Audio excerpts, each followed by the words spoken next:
Buenas tardes. En esta presentación vamos a ver lo que sería un resumen del capítulo de procesos aleatorios.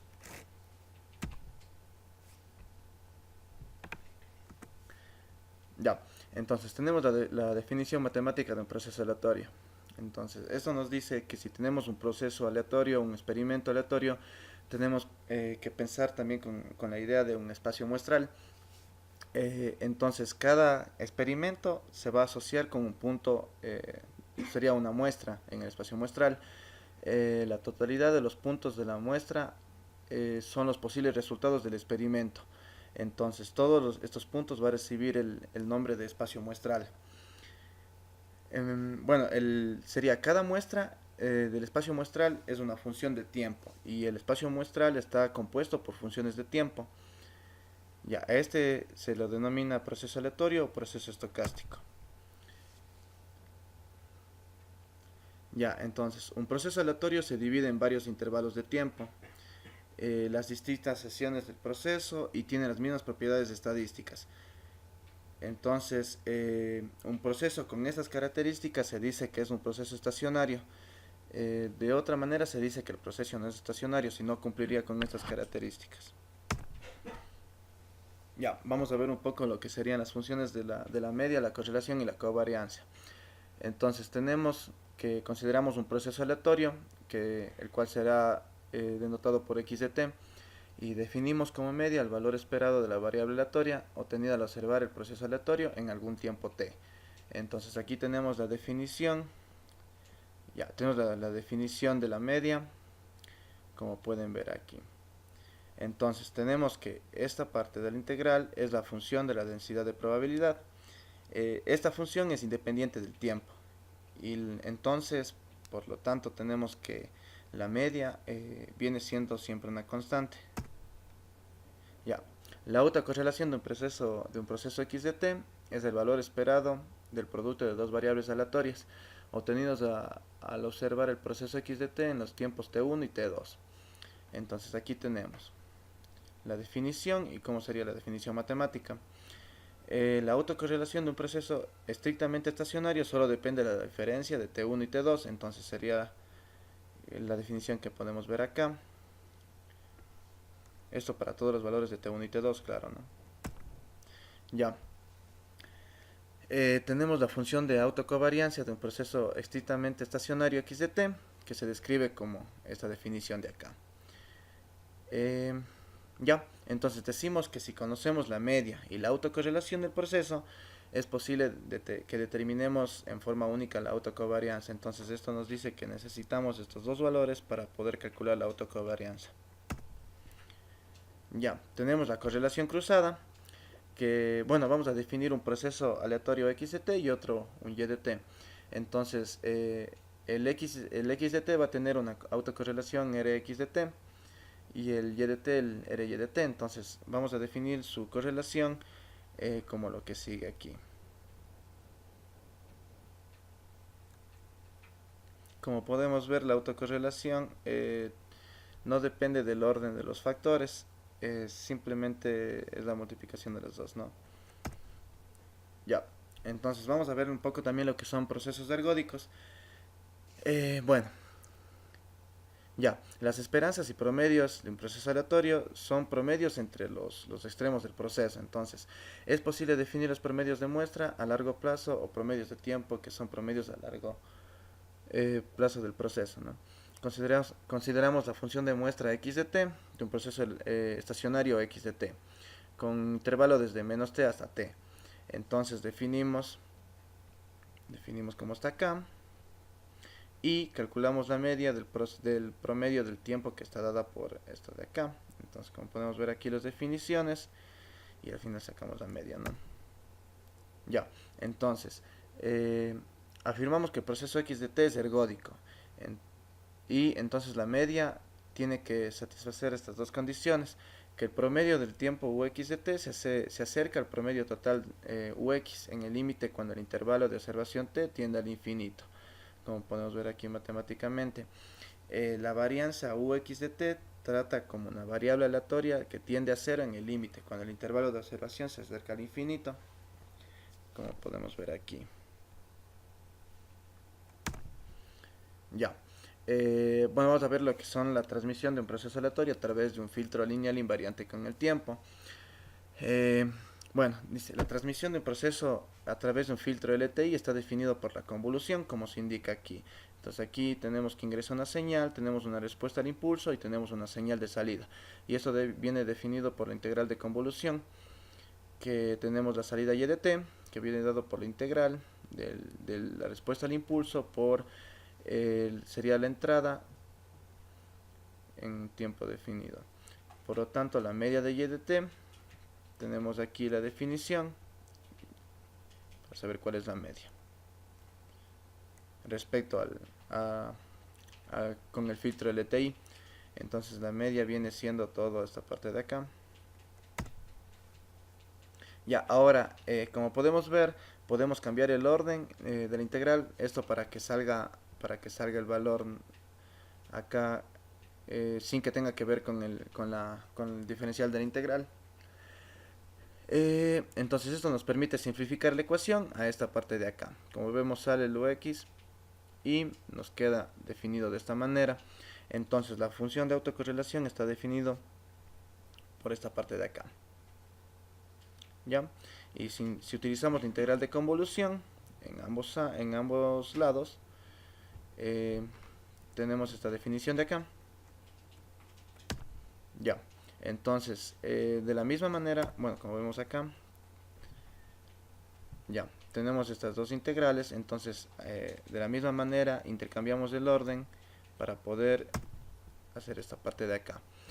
Entonces, si simplificamos un poco con un poco de artificios matemáticos, tenemos el resultado de acá. Ya, tenemos entonces la media con este resultado de aquí. Ya, y esto viene siendo una constante. Ya, la densidad espectral de potencia. Ya, entonces tenemos que para denotar la frecuencia del sistema podemos definir el h de tau como esta parte de acá. Bueno, vemos que esto es sería la transformada inversa para definir el h de tau, ¿no? Entonces esta sería la respuesta al impulso. Ahora, si esto sustituimos en las ecuaciones anteriores, entonces tenemos esta parte de acá, que a la final, si definimos el t como t1 menos t2, tenemos esta definición de acá. Ya, entonces a la final podemos escribir esto de aquí. Ya. Y nos va a inducir al concepto de densidad espectral de potencia o espectro de potencia del proceso aleatorio, que básicamente es esta definición de acá. De modo que si le relacionamos con la parte anterior, tenemos esta definición de aquí. Ya, entonces tenemos las propiedades de la densidad espectral de potencia. Bueno, empezamos con la primera, que la relación entre la densidad espectral de potencia y la función de autocorrelación es este de aquí. Como podemos ver, esta sería una transformada de Fourier, sería la transformada inversa de Fourier a la larga. Entonces, tenemos cómo se relacionan las dos, cómo se relaciona la densidad espectral y la autocorrelación. Ya, tenemos la propiedad 1. El valor de la frecuencia cero de la densidad espectral de potencia de un proceso estacionario es igual al área bajo la curva de la función de autocorrelación. Entonces aquí tenemos esta definición. La propiedad 2, que el valor cuadrático medio del proceso estacionario es igual al área total bajo la gráfica de la densidad espectral de potencia. ¿Ya? La densidad espectral de potencia de un proceso estacionario siempre es no negativa, siempre tiene que ser positiva para todos los valores de la frecuencia. La densidad espectral de potencia de un proceso aleatorio de valores reales es una función par de la frecuencia. Como podemos ver aquí, se cumple que la función es par respecto a la frecuencia. La densidad espectral de potencia normalizada en forma apropiada tiene las propiedades que suelen asociarse con una función de densidad de probabilidad. Ya, Entonces tenemos las densidades espectrales cruzadas. La densidad espectral cruzada ofrece una media de interrelación de frecuencia entre dos procesos aleatorios. Entonces definimos las densidades cruzadas como se ve aquí.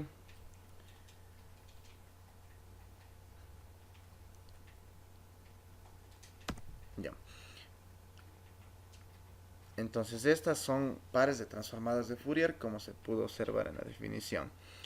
Eh, Estas no son necesariamente funciones reales de la frecuencia f, pero si sustituimos este tiempo con este tiempo, como se vio las propiedades que es una función par, entonces encontramos que las densidades espectrales cruzadas se relacionan por esta parte de aquí. Como vemos sería, si cambiamos la frecuencia negativa sería la conjugada sería Sx de y, sería la conjugada de S y de x. Ya. Tenemos lo que es un proceso gaussiano. Entonces observamos un proceso aleatorio x de t en un intervalo que inicia en t0 hasta un tiempo determinado t. Entonces ponderamos el proceso x de t para una función g de t. Luego integramos ese producto g de t por x de t a lo largo de este intervalo de observación y de esta manera obtenemos la variable aleatoria y que está definida de esta manera. Entonces decimos que la variable aleatoria y tiene una distribución gaussiana si su función de densidad de probabilidad tiene esta forma de aquí. Si se normaliza para tener una media de 0 y una variancia de 1, de acuerdo con esta parte de aquí.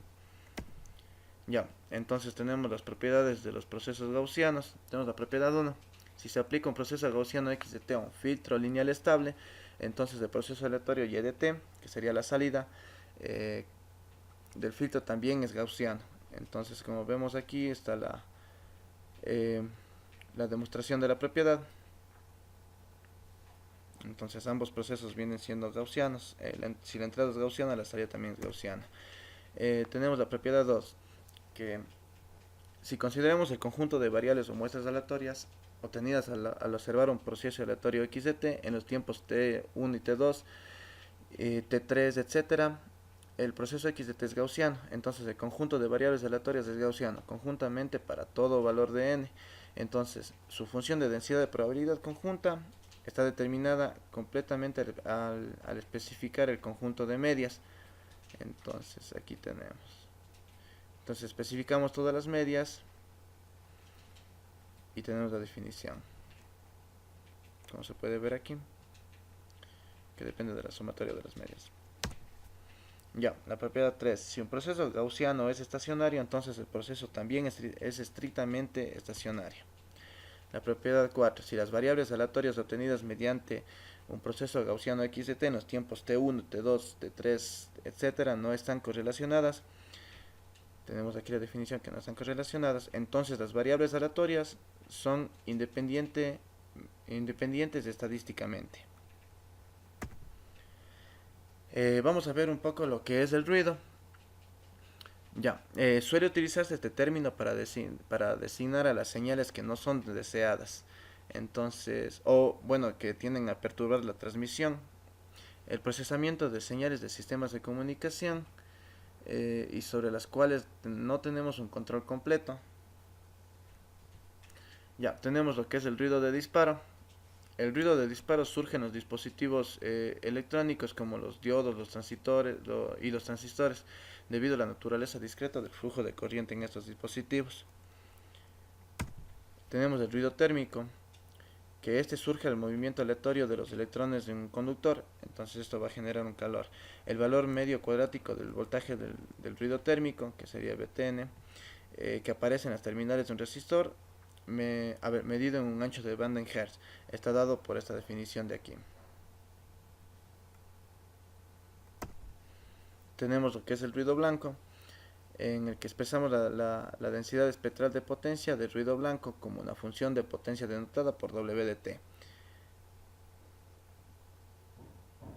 Entonces el parámetro NO casi siempre corresponde con la etapa de entrada de un sistema de comunicación.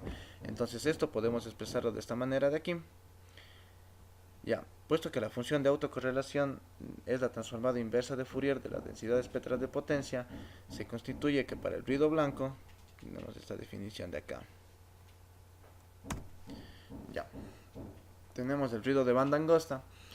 Tenemos que para analizar los efectos del ruido de banda angosta en el desempeño del sistema de comunicación necesitamos una representación matemática del mismo, dependiendo de la aplicación de interés. Entonces existen representaciones específicas del ruido de banda angosta. Tenemos que el ruido de banda angosta se define en términos de un par de componentes denominadas los componentes de fase y el componente en cuadratura. El ruido de banda angosta se define en términos de otras dos componentes denominadas la envolvente y la de fase. Ya, entonces tenemos la representación del ruido blanco en términos de las componentes de fase y cuadratura. Entonces se puede representar NT en la forma canónica como vemos aquí, que sería la componente en fase y la componente en cuadratura. Entonces aquí tenemos, ¿no? NL sería la componente en fase y NK sería la componente en cuadratura. Ahora estas señales son dos señales paso bajas.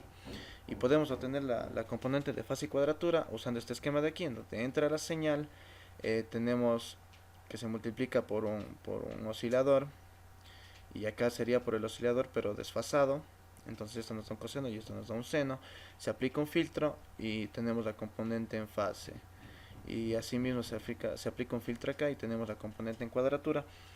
De la misma manera podemos obtener la señal sumando con la sumatoria de las componentes en fase y cuadratura. Como vemos, entra la componente en fase, se multiplica por un oscilador y se suma, ¿no? Entra la componente en cuadratura, se multiplica con un oscilador desfasado y se suma, y al final tenemos la señal inicial en NDT. Ya, entonces tenemos las propiedades de las componentes de fase y cuadratura. Tenemos que la componente en fase y la componente en cuadratura del ruido de banda angosta tienen una media de 0. Si el ruido de banda angosta es gaussiano, entonces la componente en fase y la componente en cuadratura también son gaussianos conjuntamente. Si el ruido de banda angosta es estacionario, entonces la componente en fase y la componente en cuadratura son estacionarios conjuntamente. Tanto la componente en fase como la componente en cuadratura tienen la misma densidad espectral de potencia, la cual se relaciona con la densidad espectral de potencia de aquí, del ruido de banda angosta, de acuerdo con esta parte de acá, con esta definición. ¿Ya? Entonces vemos que está definido en el ancho de banda de la señal, y en otros valores va a tener un valor de 0, entonces la función sería una función truncada. Ya, entonces, bueno, aquí nos dice que ocupa el intervalo de frecuencia, que está dado de aquí, desde menos b hasta b. Ya, la componente en fase y la componente en cuadratura tienen la misma varianza que el ruido de banda angosta. La densidad espectral cruzada de componentes en fase y cuadratura del ruido de banda angosta son puramente imaginarios, de acuerdo con esta definición de aquí. Ya, entonces podemos representar también en componentes de envolvente y componentes de fase, en donde el ruido NDT, en términos de sus componentes de envolvente y fase, lo podemos representar de esta manera de aquí. Entonces aquí tenemos que este valor RDT viene definido por esto de aquí, donde está la componente en fase y la componente en cuadratura, y este que sería un ángulo viene definido por esta parte de acá, donde sería la tangente inversa de la componente en cuadratura sobre la componente de fase. Entonces esto nos va a dar, es representar al mismo vector, pero sería una componente como de un radio, de un ángulo. Entonces sería una manera más fácil de representarle. Entonces tenemos que ambas son funciones de muestreo de procesos aleatorios y son funciones paso bajas. Ya, entonces vemos que estas funciones pueden obtenerse de las correspondientes de la componente en fase y cuadratura, del modo que ya vimos. Ya, entonces NDL y NDQ, que sería de fase y cuadratura, se denotan las variables aleatorias obtenidas al observar en algún tiempo fijo el proceso aleatorio representado por las funciones de muestreo del componente de fase y cuadratura respectivamente. Entonces Se dice que NQ, NL y NQ son variables aleatorias gaussianas independientes de media cero y varianza, eh, y esta varianza, ¿no? Por lo que es posible expresar su función de densidad de probabilidad conjunta mediante esta función de acá, que tiene esta forma.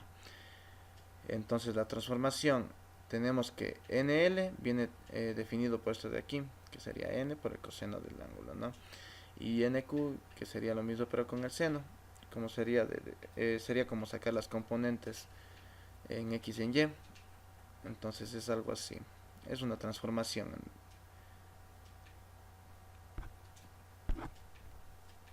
¿Ya? Como podemos ver aquí más o menos.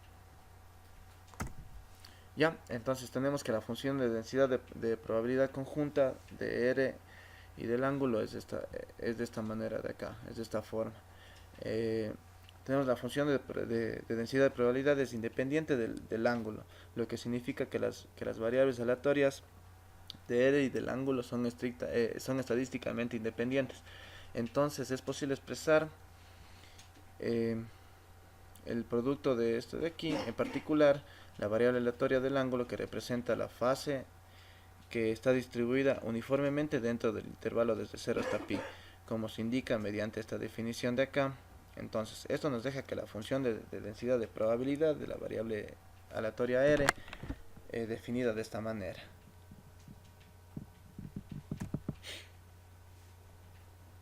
Ya, tenemos la onda seno más ruido de banda angosta. Entonces, eh, agregamos una onda senoidal que viene dada de esta forma al ruido de banda angosta, NT, donde A y F de C son constantes. Suponemos que la frecuencia de la onda senoidal es la misma frecuencia de la portadora nominal del ruido.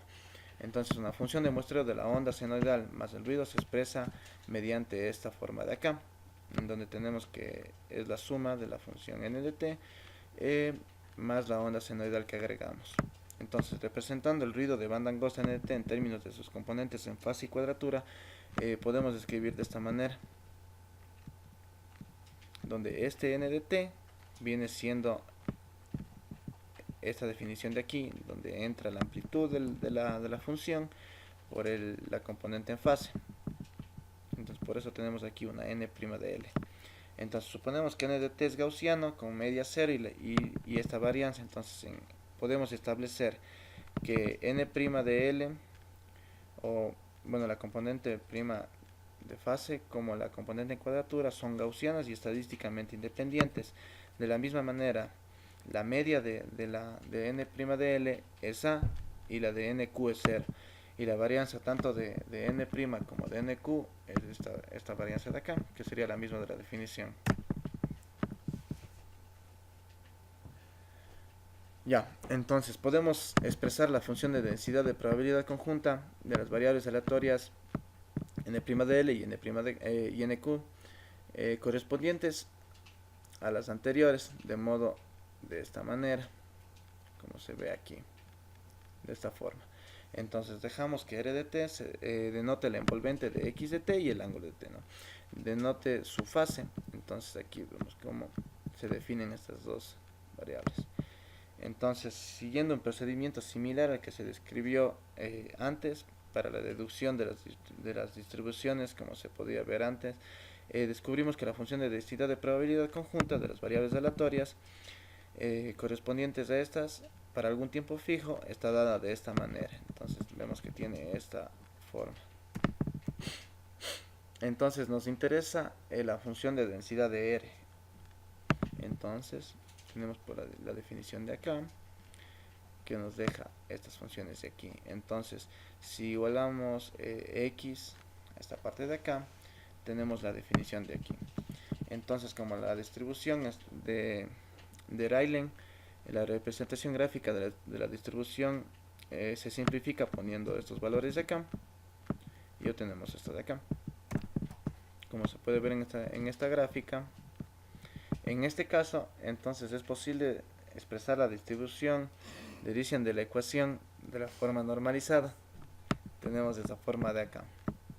Entonces cuando A es 0, la distribución de Riccian se reduce a la distribución de Rayleigh. Y tenemos que la distribución del envolvente es aproximadamente gaussiana en la vecindad de B igual a A. Entonces, cuando A es grande, esta es cuando la amplitud de la onda seno es grande, en comparación con la varianza, la raíz cuadrada de la potencia del ruinoide de T. Y bueno, eso sería todo.